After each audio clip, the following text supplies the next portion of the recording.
Hello दोस्तों, नमस्कार। आइए बात करते हैं 25 अप्रैल के फर्स्ट एडिटोरियल की।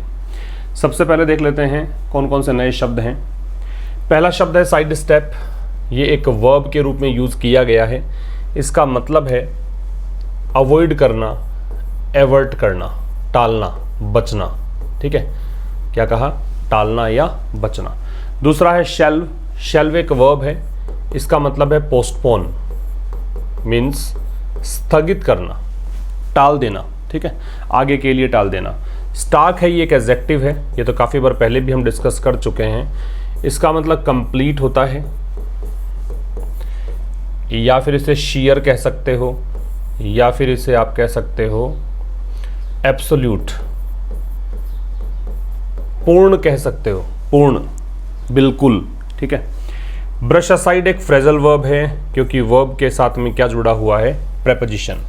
ब्रश असाइड से मतलब है इग्नोर करना, इग्नोर, नेग्लेक्ट,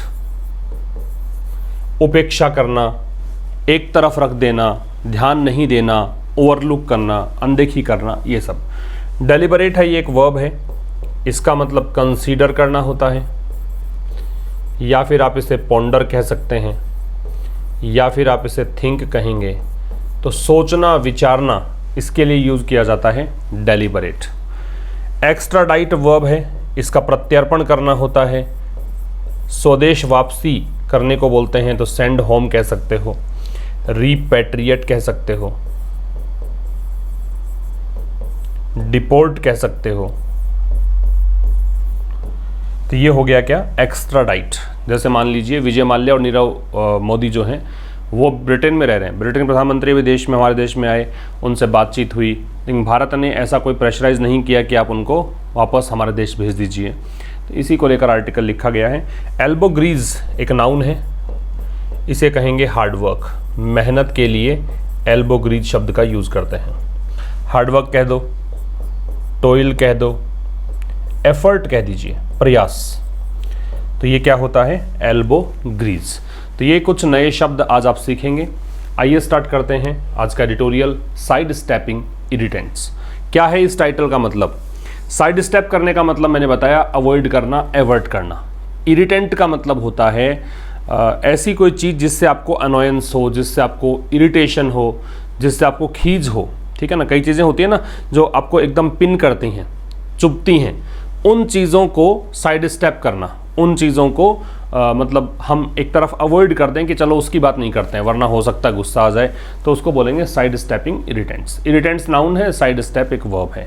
ठीक है, इसको स्टार्ट करें उससे पहले बता दूं आपको कि इस एडिटोरियल का PDF early in the morning upload हो जाता है। इसका भी अपलोड हो चुका है। कहाँ पर? आशीष क्लासेस नाम से टेलीग्राम चैनल है, उस पर। तो सबसे पहली चीज़ तो आपको ये समझनी है कि per day Monday to Friday जाकर उस एडिटोरियल का PDF कलेक्ट करें वहाँ से, और उसके बाद उसको पढ़ने के बाद में इस सेशन को देखें। एक बात। दूसरी चीज़ आपको सीखनी है, एक चीज़ ये कि भाई इसके अंदर आपको क्विजेज़ भी मिलेंगे, तो वो क्विजेज़ भी आप अटेम्प्ट करें, उनका कलेक्शन रखें। हो सकता है किसी एग्जाम में वो प्रश्न आपसे पूछ लिए जाएँ। टेलीग्राम चैनल की महत्व ये है। और बहुत सारी इन्फॉर्मेशन होती है, बहुत सारे वीडियोस होते हैं, उनका नोटिफिकेशन हो सकता है कि आप प्राप्त ना करें, तो उस स्थिति में टेलीग्राम चैनल पर जाकर वो सारे वीडियोस का नोटिफिकेशन प्रोवाइड करवाया जाता है। वो सब वहाँ से आप देख सकते हैं। इसके अलावा एक एप्लीकेशन है आशीष क्लासेस के नाम से, या एंड्रॉयड एप्लीकेशन है, इस पर भी आप जुड़ें। इस पर एक तो B108 ये जो बैच है एडिटोरियल का, ये नया स्टार्ट किया है। ये अभी वेंसडे से स्टार्ट हो जाएगा। आज मंडे है तो कल परसों स्टार्ट हो जाएगा बैच। यहाँ पर आपको क्या मिलेगा? 2 सेशन मिलेंगे। एक एडिटोरियल का जो शाम को 5 बजे आप यूट्यूब पर देखते हैं, बस फ़र्क ये है कि इसका PDF यहाँ पर उपलब्ध होगा। ठीक है, PDF में सारे वर्ड्स होंगे, सभी के एग्जाम्पल सेंटेंसेस होंगे। इसके अतिरिक्त आपको एक एक्स्ट्रा सेशन मिलता है जिसमें क्विजेज हम डिस्कस करते हैं, प्रश्न डिस्कस करेंगे, तो वो आपको लेट नाइट मिलता है। तो 2 सेशंस पर डे 75 डेज तक का ये चलता है। ठीक है, इसके अतिरिक्त एक नया बैच हम स्टार्ट कर रहे हैं, practice batch mains, SSC CGL mains का प्रैक्टिस बैच। उसकी एक स्पेसिफिक वीडियो, उसमें क्या होगा, कैसे आपको उसको बाई करना है, क्या उसके फ़ायदे होंगे, वो सब लेकर मैं जल्दी ही आपके सामने आऊँगा एक वीडियो के थ्रू। तो वो कोर्स आप बाई कर सकते हैं। और बहुत से कोर्स हैं, ग्रामर का बैच है, एडिटोरियल का बैच है, बताया मैंने आपको, ई बुक्स हैं जिसमें आप वोकेबलरी बहुत सारी एक साथ में प्राप्त कर सकते हैं। क्लोज टेस्ट पैराजम्बल का बैच है, so many things are there, तो वो सब चीज़ें आप देखें। तो आइए स्टार्ट करते हैं एडिटोरियल को। क्या कहना चाह रहा है? After 2 last minute cancellation, last minute का मतलब अंत में, ठीक है, लास्ट मिनट अंतिम क्षण में। तो आफ्टर मतलब बाद में, किसके बाद? 2 अंतिम दौर में पहुंचते पहुंचते 2 मतलब मीटिंग होनी थी। ब्रिटेन के प्रधानमंत्री बोरिस जॉनसन की और भारत के प्रधानमंत्री नरेंद्र मोदी की मीटिंग होनी थी, लेकिन 2 बार कैंसिल हो गई। तो 2 लास्ट मिनट कैंसिलेशंस के बाद किस कारण से कैंसिल हुई? ड्यू टू मतलब के कारण, वेव्स का मतलब लहर, लहर किसकी? कोविड-19 पेंडेमिक की, ठीक है ना। तो 2 लहर आई कोविड-19 पेंडेमिक की, अर्ली 2021 के शुरुआत की बात है, तो इनकी मीटिंग कैंसिल हुई। अब उसके बाद में British prime minister Boris Johnson जो है वो दिल्ली थे लास्ट वीक, पिछले सप्ताह ये दिल्ली आए, ये वॉज इनकी वर्ब है, ठीक है। कमिटिंग टू, कमिट के साथ टू लगता है, कमिट टू मतलब प्रतिबद्धता जाहिर करते हुए, मोर कोऑपरेशन की अधिक सहयोग होगा भारत का, ऑन ट्रेड किस मुद्दे पर? ट्रेड के मुद्दे पर, डिफेंस रक्षा के मुद्दे पर, कॉम्बैटिंग क्लाइमेट चेंज, लड़ेंगे किस चीज़ को लेकर? देखो, जब कमिटिंग टू लगा रखा है, आगे वर्ब की जरूरत, यहाँ तो वर्ब थी नहीं, लेकिन यहाँ वर्ब लगी तो आईएनजी लग गया। तो कमिट के साथ टू लगेगा और साथ में उसके बाद में आईएनजी लगेगा। क्या चीज़? क्लाइमेट चेंज से लड़ाई करेंगे, जलवायु परिवर्तन से लड़ेंगे, साइबर सिक्योरिटी, ये कुछ मुद्दे हैं, इस पर सहयोग रहेगा, इन्होंने कहा। तो बहुत सीधी सी बात यह है कि 2021 के शुरुआत में ही इन दोनों व्यक्तियों को मिलना था, लेकिन कोविड-19 की लहरों के कारण ये दोनों व्यक्ति नहीं मिल पाए।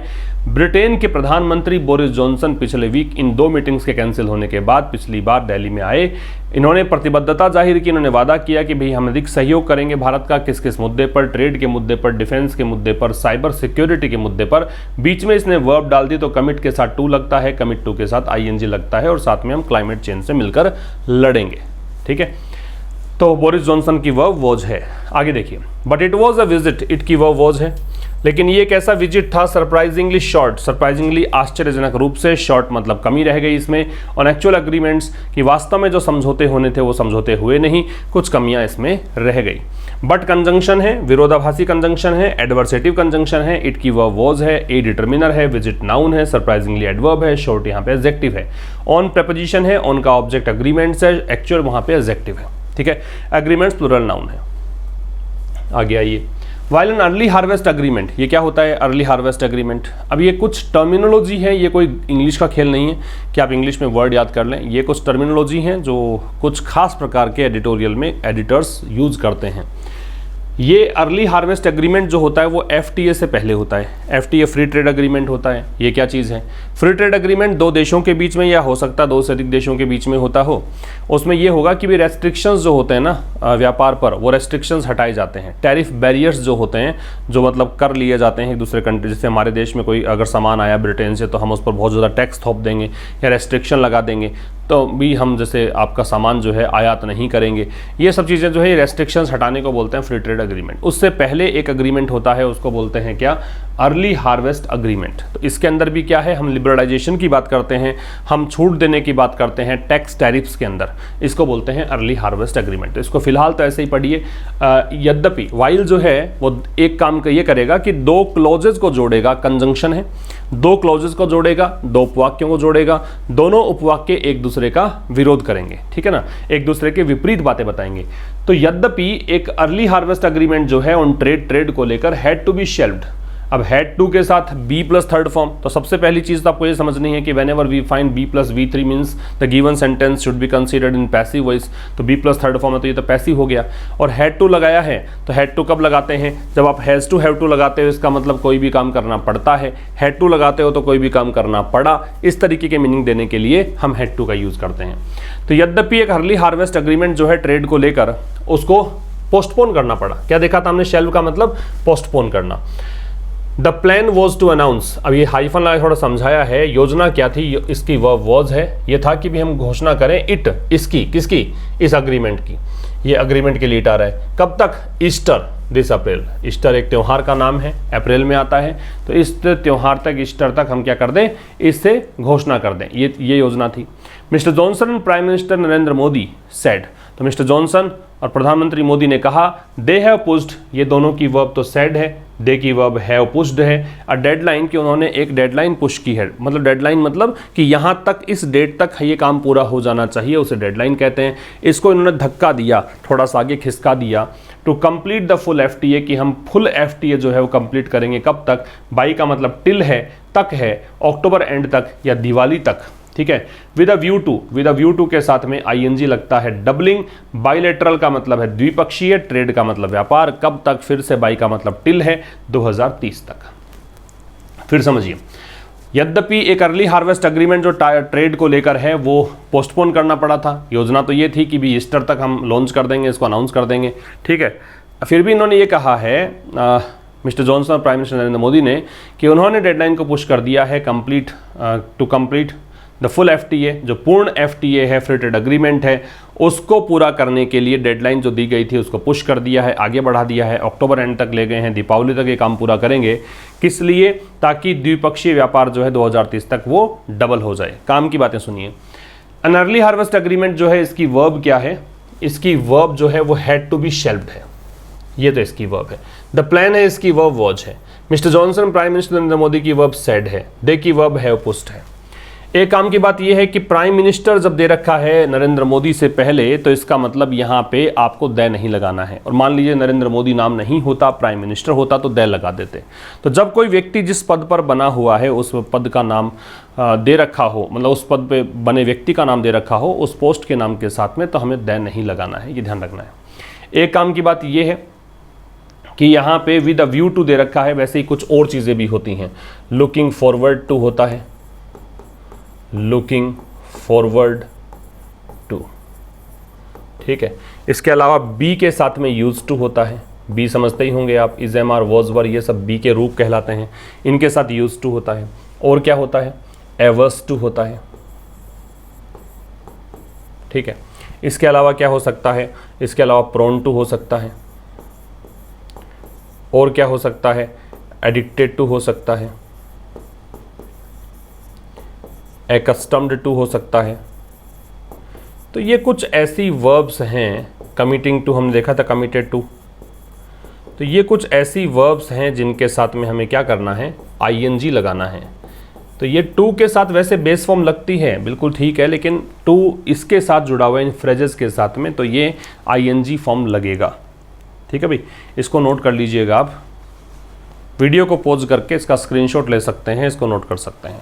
आगे देखिए, प्रश्न है बिट्रे का सिनोनिम। शायद मैंने प्रोलॉन्ग पूछा था पिछला, प्रोलॉन्ग में प्रोटेक्ट होता है ना। अब जो प्रश्न है बिट्रे है, बिट्रे का मतलब क्या है? क्या पनिश है, रिवील है, बी डिसलॉयल है, या 2 और 3 दोनों मीनिंग देता है? ज़रूर से कमेंट बॉक्स में जाकर बताइए, आपको हार्ट मिलेगा, इसका मतलब आपका आंसर सही है। डू लाइक एंड शेयर, ज़रूर से याद रखें, लाइक करें अधिक से अधिक और शेयर करें अधिक से अधिक, ताकि और अधिक वीडियोस बनाने के लिए मोटिवेशन मिल सके। आइए स्टार्ट करते हैं, आगे की बात करते हैं। It is not clear, it की वर्ब इज है, ये बात क्लियर नहीं है। वेदर कंजंक्शन है कि the respective trade delegations, respective मतलब क्रमशः, जो दोनों देशों के जो ट्रेड डेलीगेशंस, डेलीगेशन का मतलब प्रतिनिधिमंडल होता है, आर ऑन ट्रैक, क्या वो सही रास्ते पर हैं, फॉर द फाइनल अग्रीमेंट, अंतिम समझौते के लिए। But mister Johnson sounded optimistic, लेकिन ये साउंडेड का मतलब सीम्ड, लेकिन ये ऐसे प्रतीत हुए, ऑप्टिमिस्टिक मतलब आशावादी, ये बिल्कुल एकदम पॉजिटिव थे। With India fast tracking its FTAs, कि भारत जो है बहुत फास्ट ट्रैक मतलब तेज़ गति से अपने FTAs समझौते कर रहा है, फ्री ट्रेड एग्रीमेंट कर रहा है, किसके साथ? UAE और ऑस्ट्रेलिया के साथ। इन दोनों देशों के साथ कर रहा है, तो ब्रिटेन को लगा हमारे साथ फटाफट कर देगा भारत समझौता। इट की वर्ब इज है, नॉट एडवर्ब ऑफ निगेशन है, क्लियर एडजेक्टिव है, वेदर कंजंक्शन है, द डिटर्मिनर है, रेस्पेक्टिव एडजेक्टिव है। ट्रेड डेलीगेशंस दोनों ही कंपाउंड, दोनों साथ में लगे, कंपाउंड नाउन है। आर वर्ब है, ऑन प्रपोजिशन है, ट्रैक इसका ऑब्जेक्ट है, फॉर प्रपोजिशन है, अग्रीमेंट इसका ऑब्जेक्ट है, फाइनल एडजेक्टिव है, द डिटर्मिनर है, बट कंजंक्शन है, मिस्टर जॉनसन नाउन है, साउंडेड यहाँ पे वर्ब है और ऑप्टिमिस्टिक यहाँ पे एडजेक्टिव, और साउंडेड यहाँ पे लिंकिंग वर्ब है, ठीक है। विद इंडिया, विद प्रपोजिशन है, इंडिया इसका ऑब्जेक्ट है। फास्ट ट्रैकिंग ये आपका हो गया एक प्रकार से present participle.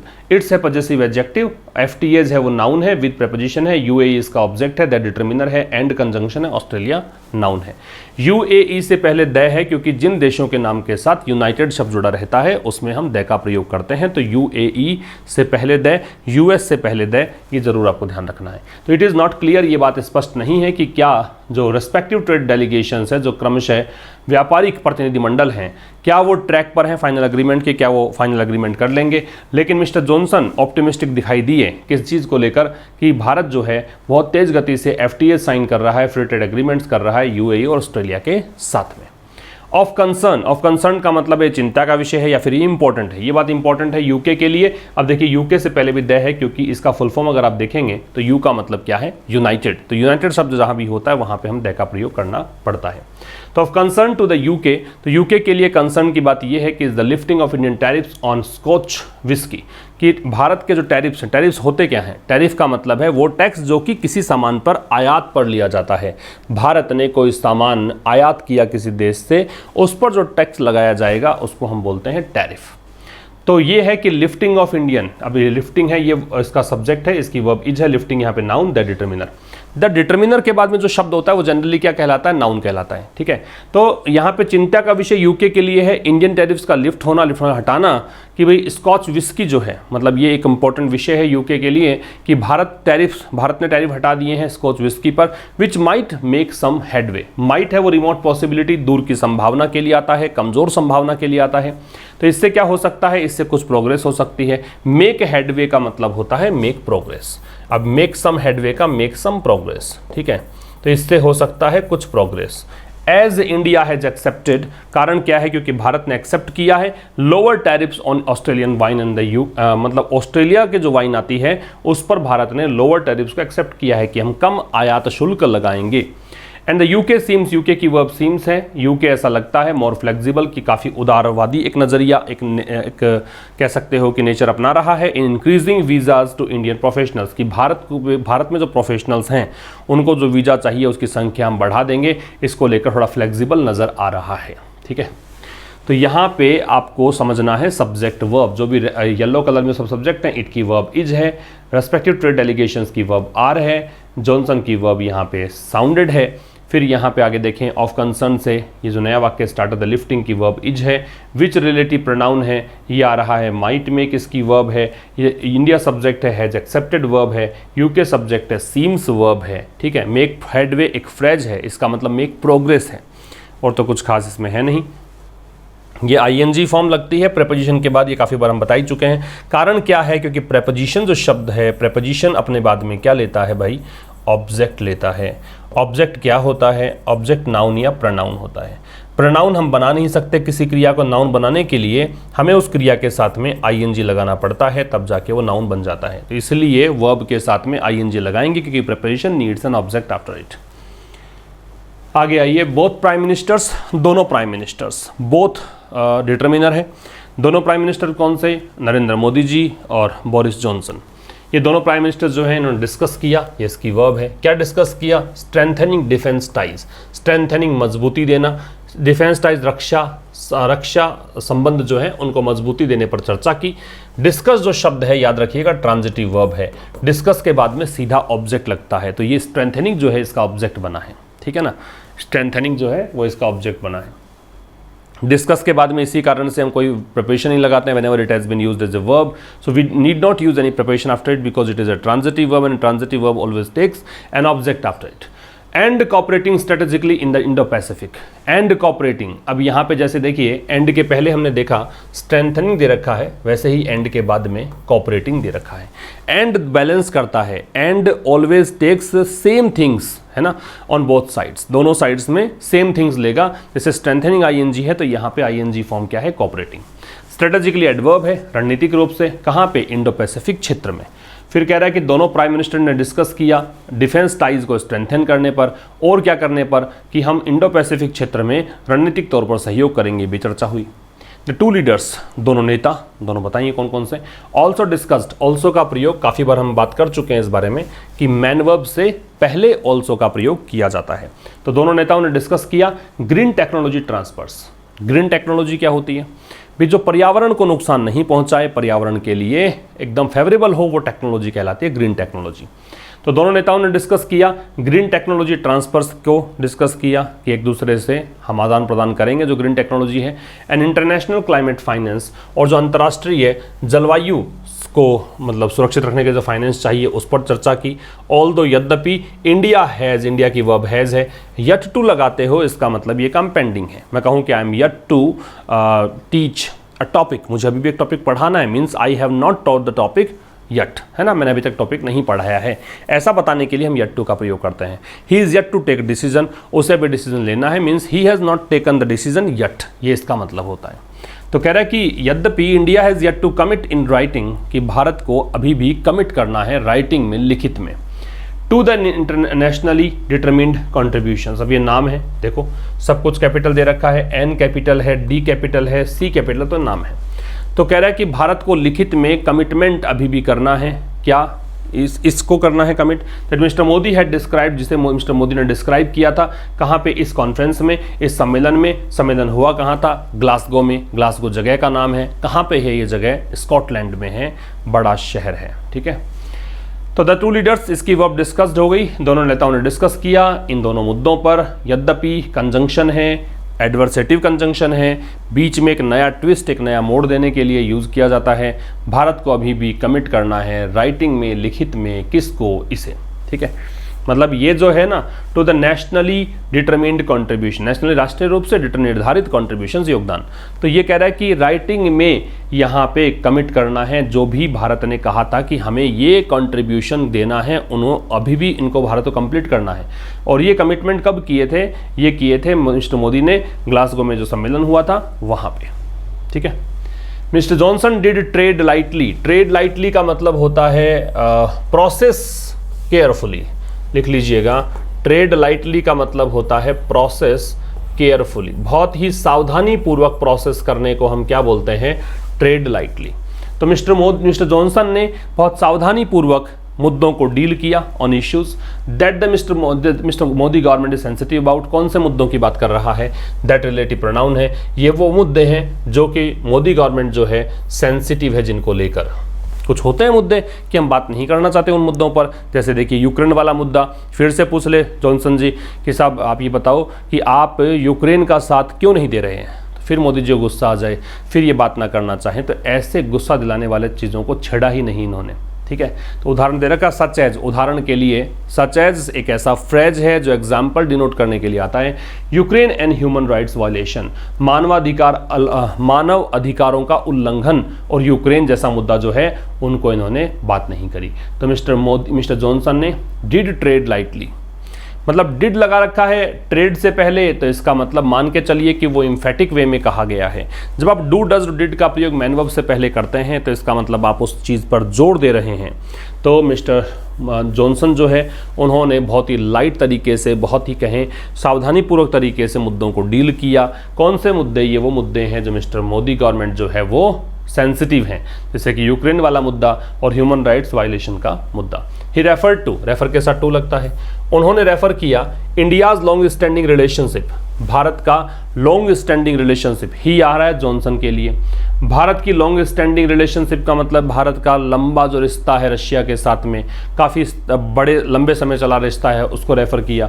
Expressing understanding of India's position, expressing अभिव्यक्त करते हुए, अंडरस्टैंडिंग समझ किसकी, भारत की पोजीशन। कहा कि साहब मैं समझता हूँ कि आप यूक्रेन का साथ क्यों नहीं दे रहे हैं, क्योंकि आपका रिश्ता रशिया के साथ स्ट्रांग है, तो बिल्कुल आपका स्टैंड वाजिब है। इन स्टार्क कॉन्ट्रास्ट, स्टार्क जो है एडजेक्टिव है, इसका मतलब बिल्कुल, शेयर, कंप्लीट, ये सब हमने देखा था। कॉन्ट्रास्ट का मतलब विपरीत होता है, कॉन्ट्रास्ट के साथ में टू लग जाता है। The visit of his foreign minister 2 weeks अगो, ये जो एक स्टैंड था ना बोरिस जॉनसन का, ये बिल्कुल विपरीत था। किसके विपरीत, जो 2 सप्ताह पहले तो उनके खुद के विदेश मंत्री आए थे, उन्होंने तो कुछ और ही कहा था, अब ये बिल्कुल विपरीत इन्होंने बात यहाँ पे कह दी। कॉन्ट्रास्ट नाउन है, स्टार्क यहाँ पे एडजेक्टिव है। सारी बातें करें तो ये प्रेपोजिशन, ये एडजेक्टिव, ये नाउन, ये to preposition, the determiner, visit noun जो टू का ऑब्जेक्ट है, और प्रेपोजिशन फॉरेन मिनिस्टर्स जो है ये आपका कंपाउंड नाउन, हिज है possessive adjective, 2 weeks ago 2 numeral adjective, weeks noun, ago adverb. ये कैसे फाइंड आउट करते हैं? This is the question that might strike in your mind. उन बच्चों के दिमाग में जो जनरली नए आते हैं, अभी अभी चैनल पर विजिट उन्होंने किया है या देख रहे हैं पहली बार, उनको लगता है कि ये कैसे निकल जाता है सारे पार्ट्स ऑफ स्पीच। उनके लिए एक वीडियो ऐसा होगा जल्द ही जिससे आप पार्ट्स ऑफ स्पीच निकालना सीखेंगे। हो सकता है मैं उस सीरीज को कंटिन्यू करूं ताकि आप पार्ट ऑफ स्पीच निकालने में पारंगत हो सकें। आइए आगे देखिए। ही ब्रश्ड असाइड, ब्रश असाइड का मतलब इग्नोर करना है, नेग्लेक्ट करना है। उन्होंने बिल्कुल नेग्लेक्ट किया ए क्वेश्चन, एक प्रश्न, किसको लेकर? मानवाधिकार की चिंता जो है उनको लेकर।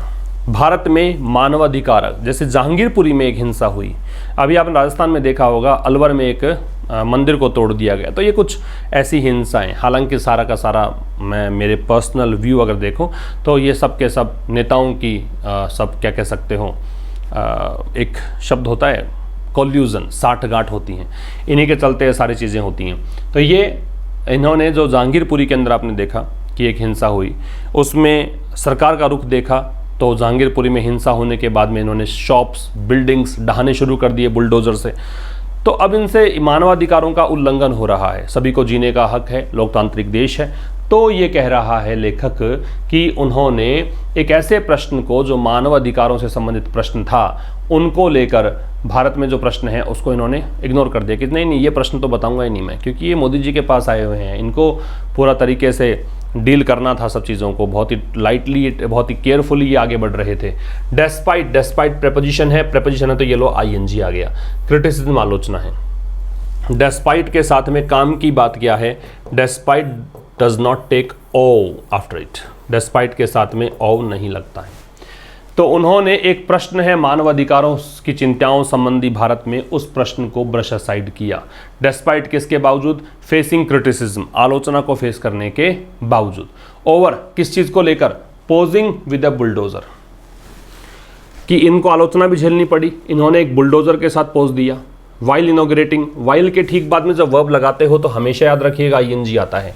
These kind of things may help you writing anything that comes to your mind, writing anything that you wants to write down। ठीक है, ऐसी चीज़ों का यूज़ करें आप जब भी आप कुछ लिखने की कोशिश करते हैं। कुछ कमेंट्स होते हैं, जब भी कोई एडिटोरियल मैं पब्लिश करता हूँ उसमें कुछ कमेंट्स होते हैं स्टूडेंट्स के, वो कोशिश करते हैं अपनी तरफ से कुछ ना कुछ लिखते हैं इंग्लिश में, उसको पढ़ा करें।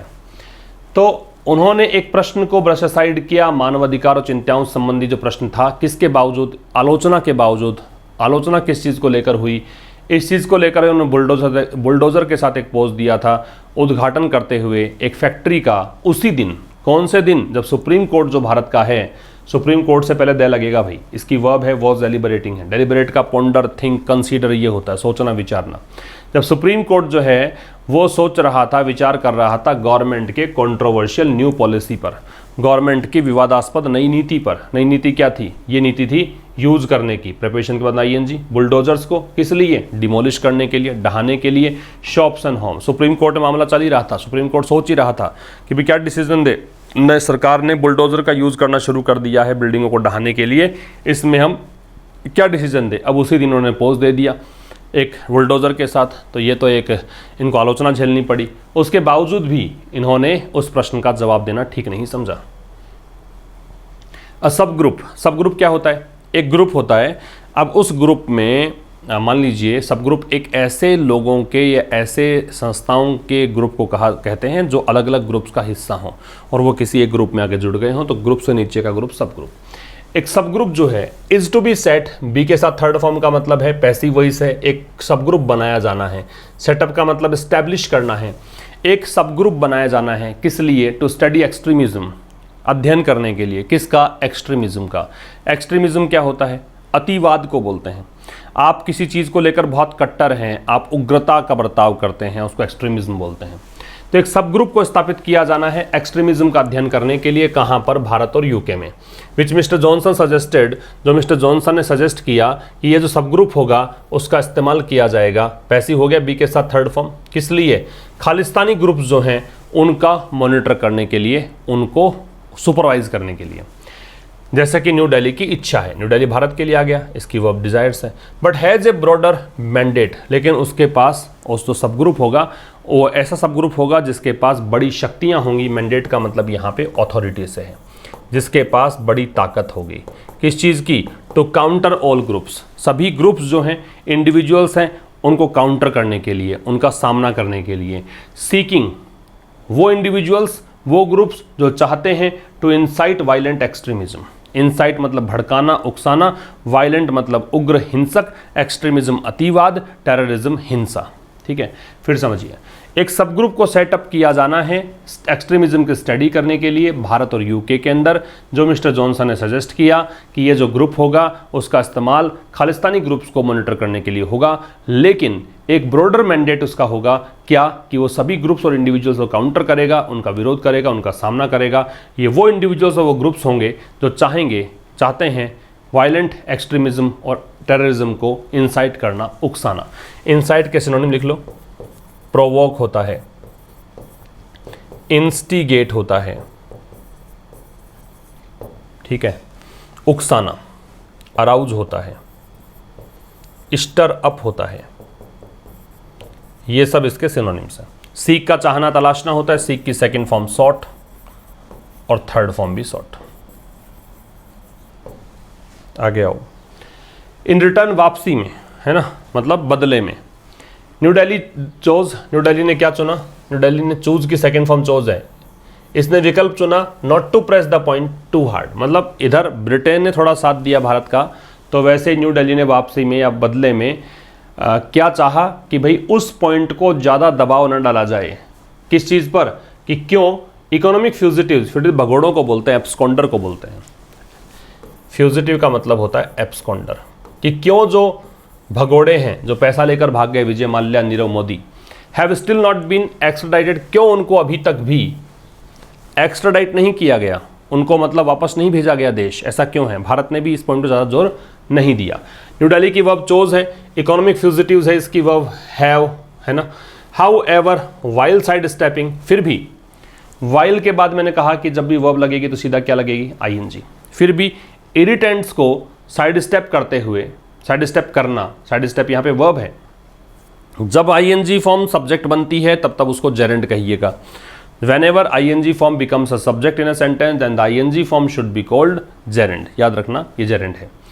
हालांकि साइड स्टेप करना जो है इरिटेंट्स को, इरिटेंट जिससे आपको खीज होती है, चिढ़ होती है, गुस्सा आता है, उनको अगर आप एक तरफ रखते हो, नेग्लेक्ट करते हो, अवॉइड करते हो, अवॉइड करते हो रिलेशनशिप में, रिश्तों में, तो ये हो सकता है कि आपके एग्रीमेंट्स की संभावना को बढ़ा दे, आपके समझौते की संभावना भी आपको डील करनी है।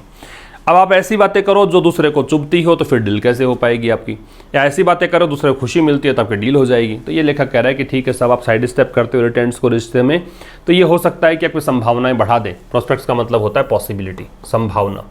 प्रोस्पेक्ट्स नाउन है, इसका मतलब है पॉसिबिलिटी, संभावना।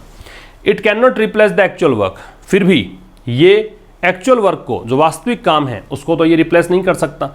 एंड एल्बो ग्रीज, है ना, मतलब अगर आप ऐसा करते हो, ठीक है, आपने प्रश्नों को टाल दिया, अवॉइड कर दिया, इससे आपकी रिलेशनशिप बढ़ रही है, आपके एग्रीमेंट्स की संभावनाएं बढ़ रही है, इसका एस्टोडिना है। अब वाइल दिया ना इसने, तो यहाँ पे एक्चुअल में ये एक क्लोज हो गया, यहाँ से लेकर यहाँ तक का, तो इसको पढ़िएगा। फिर भी जो ऑल दो या दो काम करता है वही काम वाइल करता है। फिर भी जो it can not replace the actual work and elbow grease, लेकिन फिर भी ये रिप्लेस नहीं कर सकता जो वास्तविक काम है, जो मेहनत है, प्रयास है। एल्बोग्रीज हमने देखा था, हार्ड वर्क को बोलते हैं, टॉयल को बोलते हैं, एफर्ट को बोलते हैं।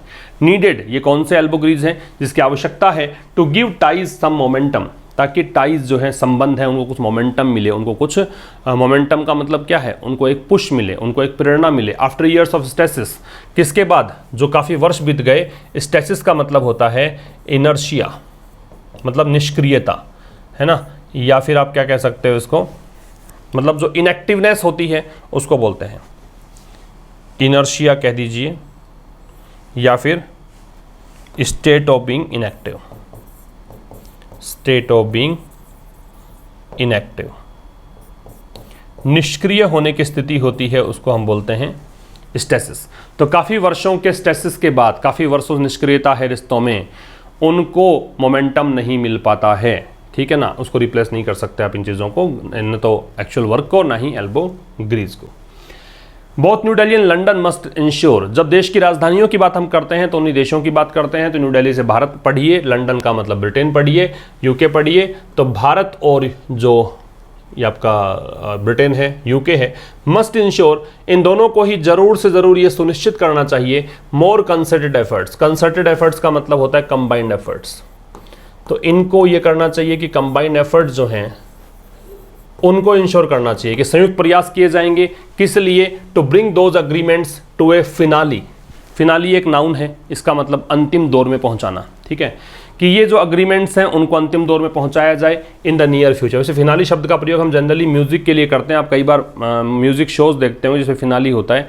तो ये जब कोई म्यूजिक कॉन्सर्ट है, कोई भी कह सकते हो कोई भी ऐसा थिएटरिकल परफॉर्मेंस है, तो उसके अंदर जो अंतिम राउंड होता है, अंतिम चरण होता है, उसको फिनाली बोलते हैं, ठीक है। तो इन दोनों को ही ये इंश्योर करना पड़ेगा, सुनिश्चित करना पड़ेगा कि अधिक हम प्रयास करेंगे, संयुक्त प्रयास करेंगे इन अग्रीमेंट्स को अंतिम दौर में पहुंचाने के लिए इन द नियर फ्यूचर, निकट भविष्य में, to reach their ambitious goals. किस लिए करना पड़ेगा ये? ताकि वो अपने जो महत्वाकांक्षी लक्ष्य हैं, जो लक्ष्य निर्धारित कर रखे हैं, वहां तक पहुंचने के लिए। रीच है जो ट्रांजिटिव वर्ब है, इसके बाद हम प्रेपोजिशन नहीं लेते हैं, याद रखिएगा, ये ट्रांजिटिव वर्ब है, इसके बाद हम प्रेपोजिशन नहीं लेते हैं। अंडर किसके तहत? ये जो रोड मैप 2030 है कि 2030 तक हम अपने साझेदारी को स्ट्रेंथन करना चाहते हैं, हम पार्टनरशिप बढ़ाना चाहते हैं, तो ये रोड मैप बनाया है आपने 2030 तक का, उसके तहत। Agreed to at the last summit in 2021, और ये वो चीज़ है जो सहमति दर्शाई गई थी दोनों देशों के द्वारा। किसमें? जो पिछली मीटिंग हुई थी, समिट का मतलब मीटिंग है, 2021 में जो अंतिम एक मीटिंग इनकी हुई थी, उसके अंदर इस बात पे सहमति बनी थी, उसकी बात ये कर रहा है, ठीक है भाई। तो ये था इस वीक का पहला एडिटोरियल, मंडे का एडिटोरियल। मंडे टू फ्राइडे हम डिस्कस करते हैं, याद रखिए B108 बैच अभी आप एडमिशन ले सकते हैं वहाँ पे, और जल्द ही एक मेंस का प्रैक्टिस बैच जो बहुत बहुत उपयोगी होगा आपके लिए, वो भी आने वाला है। तो ये दोनों बैचेस आप ज्वाइन कर सकते हैं जाके वहाँ पे एप्लीकेशन पर। मिलते हैं कल ठीक शाम 5 बजे, तब तक के लिए नमस्कार, थैंक्स अ लॉट।